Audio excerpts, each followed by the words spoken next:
কঙ্কালীতলা কোপাই নদী ঘুরে আসার পর এই মুহূর্তে আছি আমি প্রত্যেকটা বাঙালির সব থেকে পছন্দের জায়গা, সেটা হলো সোনাঝুরির হাট, যেটা নিজের মধ্যেই একটা আলাদা বিশেষত্ব ক্যারি করে। কারণ সোনাঝুরির হাট নিয়ে বলতে গেলে প্রচুর জিনিস বলতে হবে, তো আমি এক কাজ করছি, আমি সোনাঝুরির স্পেসিফিক একটা ভিডিও বানিয়ে দিচ্ছি, যেখানে শুধু আমি পুরো গোটা হাটটা ঘুরে দেখাবো।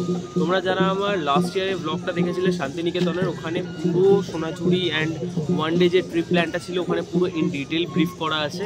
বাট স্টিল আমি নতুন বছর নতুন করে পুরো সোনাঝুরি হাটটাকে আমি আরও একবার করে ঘুরে দেখাবো। তো সোনাঝুরি হাটের একটা স্পেসিফিক ভিডিও করে দিচ্ছি আমি।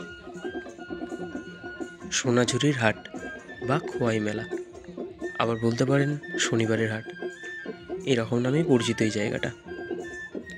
শান্তিনিকেতনে স্থানীয় কারিগরদের দ্বারা স্থাপন করা হয়েছিল এই জায়গাটা। খোয়াই মেলা এখন বাংলা সংস্কৃতির অংশ হয়ে উঠেছে এবং 20 বছরেরও বেশি সময় ধরে অনুষ্ঠিত হয়ে আসছে। খোয়াই বা কোপাই নদীর তীরে প্রতি শনিবার এটি অনুষ্ঠিত হয়। এই খোয়াই অঞ্চল এবং নদীর নামে মেলার নামকরণ করা হয়েছে। তোমরা এই সোনাঝুরির হাটে কি কি পাবে একটু বলে দিই। এখানে অক্সিডাইজের জিনিস পাবে তোমরা, যেটা মেয়েদের খুব পছন্দের বেসিক্যালি। ইভেন এখানে ঈদের কারুকার্যগুলো এত সুন্দর কি বলবো। প্লাস তোমরা পেয়ে যাবে ছেলেদের জন্য কুর্তা, পাঞ্জাবি, মেয়েদের জন্য শাড়ি, আর বাকিটা তোমাদের নিয়ে গিয়ে দেখাচ্ছি। উদ্বোধনের দিনটি ছিল শনিবার, তার উপরেই ভিত্তি করে নাম দেওয়া হয়েছিল শনিবারের হাট। সোনাঝুরির গাছ এবং লাল মাটির সাথে এখানে বেশ কয়েকটি আকর্ষণীয় স্থান রয়েছে।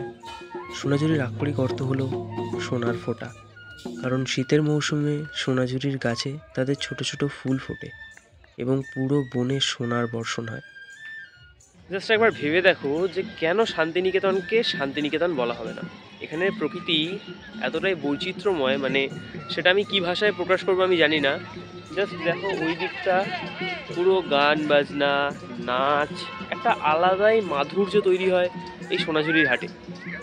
এই কারণে মানে আমাদের ব্যক্তিগত জীবনে যে ধরনের সমস্যাগুলো থাকে বলো বা একঘেয়েমি লাইফ হয়ে যাওয়ার পর যখন একটু শান্তিনিকেতনে আসা যায়, প্রথমত প্রকৃতি, এই যে প্রথমত এই প্রকৃতি, এবং দ্বিতীয়ত হচ্ছে এইরকম একটা অ্যাম্বিয়েন্স যে কোনো মানুষের মন ভালো করে দিতে বাধ্য।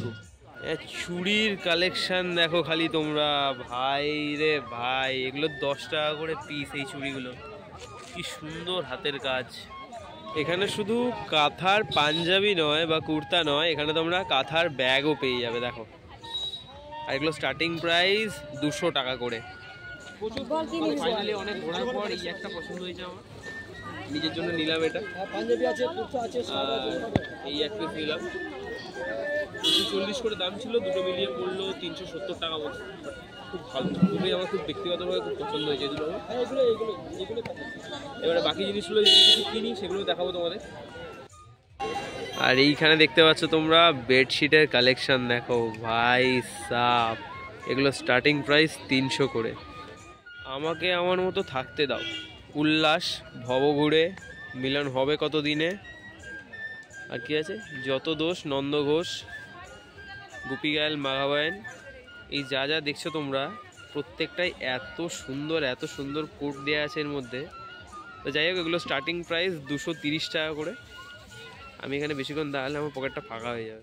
জামাগুলো এত সুন্দর লেগেছে, মেনলি ভবঘুরে, যেগুলো আমার সঙ্গে যায় অ্যাকচুয়ালি, কিন্তু ভাই পড়ার সময় কোথায় পাই আমি এসব জামা ঠামা, সেই কারণে আর কিনলাম না, সেই বেকার বাড়িতে জমে থাকবে।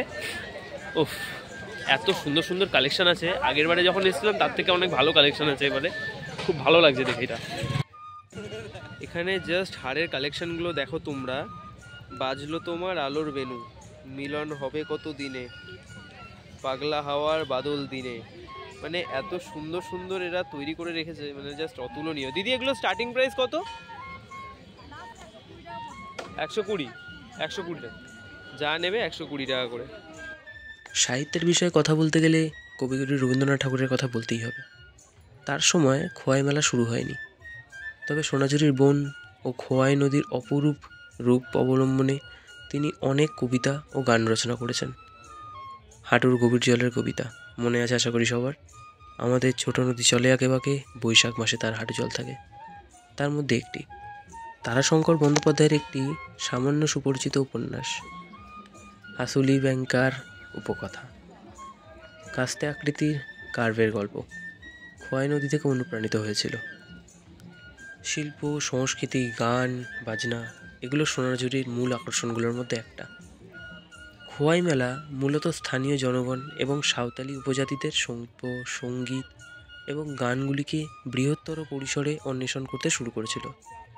খোয়াই মেলার প্রধান আকর্ষণ হলো সাশ্রয়ী মূল্যের হস্তনির্মিত শিল্পকর্ম, যেমন flax, blouse, salwar kameez, kurta, shirt, বিভিন্ন ধরনের ব্যাগ, পার্স, হস্তশিল্প, নেকলেস, কানের দুল, এগুলো তো রয়েইছে। এর সঙ্গে রয়েছে স্থানীয় বাউল গায়কেরা ঐতিহ্যবাহী লোকগান পরিবেশন করেন এই জঙ্গলে। সঙ্গীত ও গানের তালে তালে তাদের একতারা। সাঁওতালি উপজাতিরা তাদের লোকনৃত্য, লুঙ্গি পাঁচি নাচ উপস্থাপনা করেন এই সোনাঝুরির জঙ্গলে। সোনাঝুরি নিয়ে বলতে গেলে প্রচুর প্রচুর প্রচুর প্রচুর কথা, কিন্তু আমার মনে হয় এটা মুখে বলার থেকে সেখানে গিয়ে এক্সপিরিয়েন্স করাটা, তাদের সঙ্গে মিশে তাদের সঙ্গে সময় কাটিয়ে সেই পরিস্থিতিটাকে ফিল করা বা অনুভব করা, এটা একটা অ্যাচিভমেন্ট। মেন বিষয় হচ্ছে যে এত এত এত পরিমাণে জিনিস আছে এখানে, আর এত দোকান, তোমাদের আমি কোনটা ছেড়ে কোনটা দেখাবো। জাস্ট দেখো একবার পিছনের অবস্থাটা, কোন দোকান তোমাদের আমি দেখাবো খালি।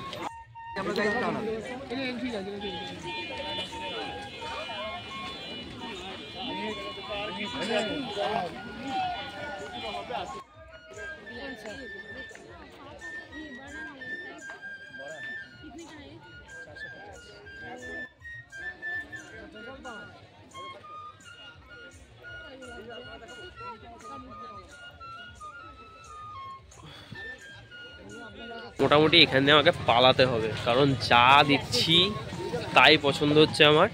আমার ব্যাঙ্ক অ্যাকাউন্ট পুরো ফাঁকা হয়ে যেতে পারে যে কোনো মুহূর্তে। অলরেডি দোকান আমি কিনে নিয়েছি। এত এমনি পাঞ্জাবি আমার খুব পছন্দের জিনিস, তার মধ্যে এখানে যা কালেকশন, ভাই রে ভাই কি বলবো। তো যাই হোক, পাঞ্জাবি কুর্তার বাইরে বেরিয়ে গিয়ে যদি কিছু পাই সেটা তোমাদের দেখাচ্ছি। দাদা তো শান্তিনিকেতনে এসছি, আর এখানে বেলুন খাবো না, এটা তো হতে পারে না। দাদা বেলুন কত করে? 50। খেলে মুখ পাল্টে যাবে। বাবা বাড়ির লোক চিন্তা করবে না তো। আর পেয়ারা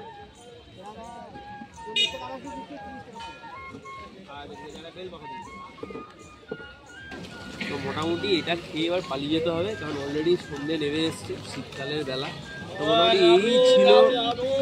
আমার রাবড়ি যাচ্ছে পাশ দিয়ে, বুঝতে পারছো তো, মানে পয়সা একদম পুরো উড়ে যাচ্ছে। তো যাই হোক, মোটামুটি সন্ধ্যে নেমে এসছে, শীতকালের বেলা, বাড়ি পালানোর পালা। তো যাই হোক, এই ছিল মোটামুটি। পুরোটা একবারে কভার করা কখনোই সম্ভব না, একই জিনিস বিভিন্ন দোকানে বিভিন্ন রকমভাবে আছে।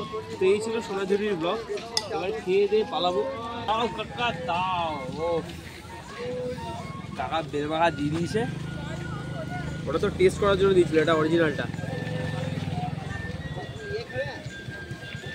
চুমু চুমু চুমু বানিয়েছে। সোনাঝুরির বুকে সন্ধে অলরেডি নেমে এসছে। তো এগুলো তোমরা যেগুলো দেখতে পাচ্ছ, এগুলোর দাম 50 টাকা করে। দিদি এগুলোর দাম কত?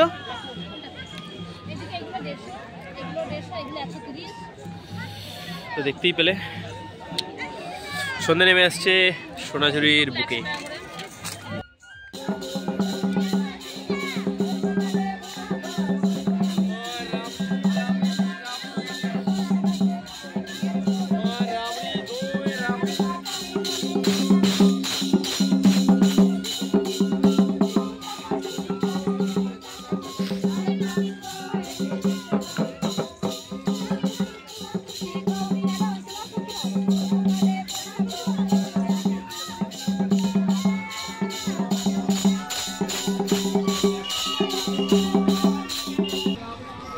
দেখা হবে আবার অন্য কোনো জায়গায়, অন্য কোনো ব্লগে।